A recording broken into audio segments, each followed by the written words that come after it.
Hi guys, kamusta na kayo? So, sa video na ito guys, sasagutin ko lang ang tanong ng isa sa aking mga viewer na si Tutor AI. So, thank you po sir sa request nyo. Sana makatulong ito. So, ang sabi po ni sir is, ma'am, paano ba i-edit sa CapCut ang picture na nakabaliktad dahil kuha sa front cam at gawing parang kuha sa back camera?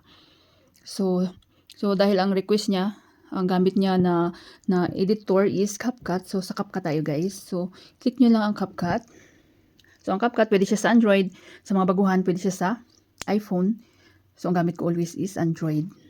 So, pag na-open nyo ang CapCut, may mga ads na labas. I-exit nyo lang, guys. Then punta tayo sa Create.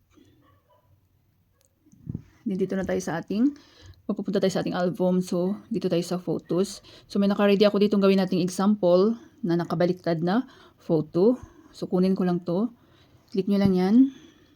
Then add. So yan, 'di ba nakabaliktad siya? Or kung ano po yung minsan yung ulo niyo halimbawa nasa diyan. So makikita niyo yan guys mamaya. Punta tayo sa edit. Nakikita niyo edit. Then hanapin natin ang transform. So nakikita niyo transform, click niyo yan. So yan, makikita niyo ang rotate, mirror, advance. So i-rotate niyo lang yan guys. Yan, hanggang sumakto siya, 'di ba, yung nakatayo.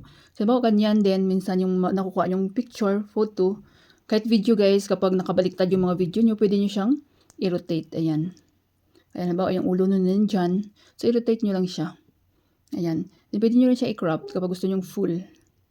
Ayan. So, yan, napakadali lang.